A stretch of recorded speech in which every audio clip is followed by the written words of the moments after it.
Fire service ও civil defence অধিদপ্তরে fire fighter পদে নতুন নিয়োগ বিজ্ঞপ্তি প্রকাশ করা হয়েছে। শুধু ফায়ার ফাইটার নয়, ফায়ার ফাইটার পুরুষ, ফায়ার ফাইটার মহিলা, master driver, engine driver, marine driver, driver, মুচি সহ বিভিন্ন 14টি পদে নতুন নিয়োগ বিজ্ঞপ্তি প্রকাশ করা হয়েছে। এখানে আবেদন করতে পারবেন বাংলাদেশের সকল জেলা থেকে।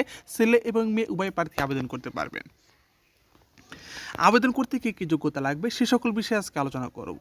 তার আগে বলে রাখি, যারা ফায়ার সার্ভিসের চূড়ান্ত সাজেশন চাচ্ছেন, চূড়ান্ত সাজেশন ফায়ার ফাইটার যে প্রশ্ন ব্যাংক আছে, বিগত 8-10 বছরের প্রশ্ন রয়েছে এবং ফায়ার সার্ভিসের শেষ মুহূর্তের প্রস্তুতি, টোটাল হচ্ছে 50 টাকা, 30 টাকা এবং 20 টাকা, টোটাল মূল্য হচ্ছে 100 টাকা। নিচের দেওয়া নাম্বার থেকে টাকা পাঠানোর পর হোয়াটসঅ্যাপ মেসেজ দেবেন, পিডিএফ পেয়ে যাবেন। প্রথমে আসি মাস্টার ড্রাইভার মেরিন। এটা হচ্ছে একজন নেবে লোক, সারা বাংলাদেশ থেকে লোক নেবে একজন। আপনারা এই সম্পর্কে যদি কোনো সনদদারি থেকে থাকেন, সার্টিফিকেট থাকে, তাহলে আবেদন করতে পারবেন। ইঞ্জিন ড্রাইভার মেরিন, তারপর স্পোর্ট ড্রাইভার মেরিন, একজন করে নেবে এগুলা। তারপরে আসি ড্রাইভার, যারা তাদের গাড়ির যে ড্রাইভার নিয়ে থাকে, ফায়ার সার্ভিসের যে গাড়িগুলো আছে সেই গাড়ির ড্রাইভার নেবে 29 জন। 29 জন অবশ্যই আপনাদেরকে কমপক্ষে 8 পাস হতে হবে, 8ম শ্রেণী পাস হতে হবে। অবশ্যই বৈধ লাইসেন্স, হালকা ও ভারী যানবাহন চালানোর অভিজ্ঞতা সম্পূর্ণ থাকতে হবে। হালকা চালাতে পারেন, ভারী এগুলো অভিজ্ঞতা থাকতে হবে আপনাকে। তারপরে কী হচ্ছে, ভারী যানবাহন চালানোর বৈধ লাইসেন্স থাকতে হবে। ভারী যানবাহন চালানোর বৈধ লাইসেন্সধারী হতে হবে অবশ্যই। যারা হালকা ড্রাইভিং লাইসেন্স আছেন তাদের কিন্তু এক্ষেত্রে কিন্তু আবেদন করলে আপনাদের আবেদন হবে, মাঠে গেলে কিন্তু আপনাদেরকে বাদ দিয়ে দেবে। শারীরিক যোগ্যতা অবশ্যই 5 ফুট 4 ইঞ্চি উচ্চতা হতে হবে, বুকের মাপ 32 ইঞ্চি হতে হবে, ওজন হতে হবে বুকের মাপ 32 ইঞ্চি, ওজন হতে হবে সর্বনিম্ন 50 কেজি। যাই হোক, এগুলোর যোগ্যতা। আর প্রার্থী ত্রুটিমুক্ত শরীর হতে হবে, কোনো দাগ বাগ এগুলো থাকা যাবে না, দাঁতের সমস্যা থাকা যাবে না, এগুলো থাকা যাবে না। তারপরে হচ্ছে মন্ডাল নিবে হচ্ছে 2টি। তারপরে আছে ওয়্যারলেস মেকানিক নেবে মাত্র একজন সারা বাংলাদেশ থেকে। অফিস সহকারী কাম কম্পিউটার অপারেটর মুদ্রা অক্ষরিক যেটা আছে সেটা নেবে 7 জন। সেটাকে অবশ্যই আপনাদেরকে ইন্টার পাস হতে হবে। কম্পিউটার ব্যবহারের অবশ্যই দক্ষতা থাকতে হবে। Computer word processing, email, fax, machine ইত্যাদি চালানোর দক্ষতা থাকতে হবে। কম্পিউটার টাইপের গতি সর্বনিম্ন 20, ইংরেজিতে সর্বনিম্ন 20 থাকতে হবে। নার্সিং অ্যাটেন্ডেন্স 2টি, পদ সংখ্যা মাত্র 2টি, নার্সিং অ্যাটেন্ডেন্স। তারপরে হচ্ছে ফায়ার ফাইটার, এইটা হচ্ছে মূল পদ ফায়ার ফাইটার, যার জন্য আপনারা অনেক অপেক্ষা করতেছিলেন।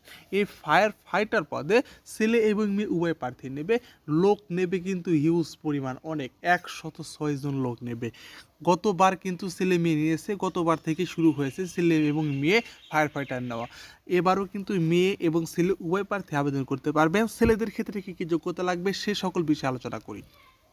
কোনো স্বীকৃত বোর্ড হইতে ন্যূনতম 2য় শ্রেণী বা সমমান জিপিএতে মাধ্যমিক স্কুল সার্টিফিকেট সমান উত্তীর্ণ হতে হবে, অর্থাৎ এসএসসি পাস হতে হবে। এসএসসিতে 2য় বিভাগে পাস করতে হবে সর্বনিম্ন।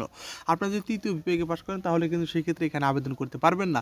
আর উচ্চতা হতে হবে 5 ফুট 6 ইঞ্চি, বুকের মাপ হতে হবে 32 ইঞ্চি, আর ত্রুটিমুক্ত শরীর হতে হবে এবং কি অবিবাহিত হতে হবে। মহিলা প্রার্থীর ক্ষেত্রে যে কোনো স্বীকৃত বোর্ড হতে 2য় বিভাগে ওই একই যোগ্যতা, এসএসসি পাস হতে হবে। শারীরিক যোগ্যতার ক্ষেত্রে হাইট একটু কম, 5 ফুট 6 ইঞ্চি ছেলেদের ক্ষেত্রে, মেয়েদের ক্ষেত্রে 5 ফুট 3 ইঞ্চি, বুকের মাপ 30 ইঞ্চি ন্যূনতম এবং ত্রুটিমুক্ত শরীর হতে হবে এবং অবিবাহিত হতে হবে। তারপর আছে ডুবুরি নেবে হচ্ছে 6 জন। আর এখানে যোগ্যতা হচ্ছে আপনাদেরকে অবশ্যই এসএসসি পাস হতে হবে। এসএসসি এবং উচ্চতা 5 ফুট 6 ইঞ্চি, বুকের মাপ 32 ইঞ্চি, ফায়ার ফাইটারের মতোই সেম। ওয়েল্ডার নেবে 1 জন, ওয়েল্ডার হেল্পার নেবে 2 জন, অফিস সহায়ক নেবে 2 জন, মুচি নেবে 1 জন। মোট হচ্ছে 162টি পদ সংখ্যা 162টি, 162টি পদে আপনাদের লোক নেবে। যাক, এগুলো যোগ্যতা, আর তেমন কোনো যোগ্যতা লাগবে না। আর আবেদনের জন্য অবশ্যই আপনাদেরকে ফায়ার ফাইটার আর এর জন্য অবশ্যই 18 থেকে 20 বছর হতে হবে। যেমন ড্রাইভার আছে, ড্রাইভারের ক্ষেত্রে, অফিস সহকারীর ক্ষেত্রে 18 থেকে 32 বছর পর্যন্ত। যাই হোক, এগুলোর যোগ্যতা, আর তেমন কোনো যোগ্যতা লাগবে না। আর যারা ফায়ার সার্ভিসের চূড়ান্ত সাজেশন চাচ্ছেন তারা নিচের দেওয়া নাম্বারটিতে 100 টাকা পাঠানোর পর চূড়ান্ত সাজেশন, বিগত বছরের প্রশ্ন ব্যাংক এবং শেষ মুহূর্তের প্রস্তুতি 3টা পিডিএফ ফাইল পেয়ে যাবেন। আপনারা টাকা পাঠানোর পর হোয়াটসঅ্যাপে মেসেজ দেবেন, সাথে সাথে কাঙ্ক্ষিত পিডিএফ ফাইলগুলো আপনারা পেয়ে যাবেন। সবাই ভালো থাকবেন, সবার জন্য রইল দোয়া এবং শুভকামনা।